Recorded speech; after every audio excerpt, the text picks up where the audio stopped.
The marketplace, so it depends on who the stakeholders are in the marketplace, but let's just speak generally, wants to see a track record of evidence.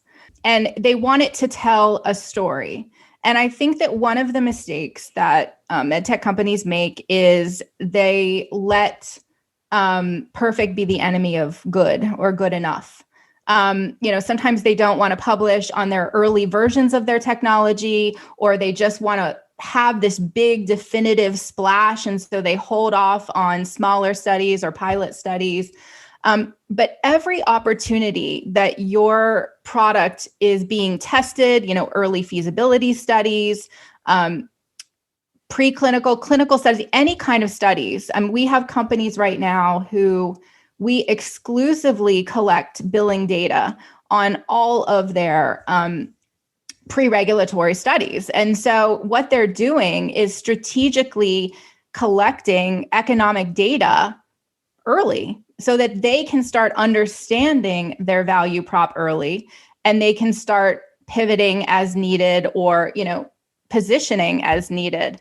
And so I think that there's what we see is just a lot of really missed opportunities to leverage the investments you're already making and get publications out of them, get real world data that can inform your go-to-market strategy, that can give you early glimpses into barriers and things that you might need to pivot on or address. So just at a high level, I think that's the answer.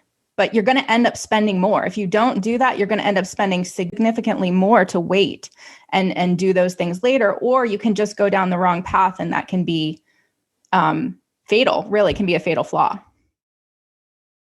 Another thing that I see is the discriminator differentiator issue, right?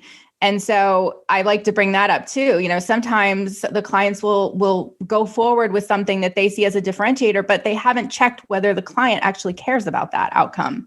And that's what makes something a discriminator, right? A differentiator is you're different than your competition, and the discriminator adds the piece the market actually cares about it, or your client actually cares about it. And oftentimes we see misalignment there. The client doesn't care about that at all. In fact, this is where the value story lies if they actually make those investments.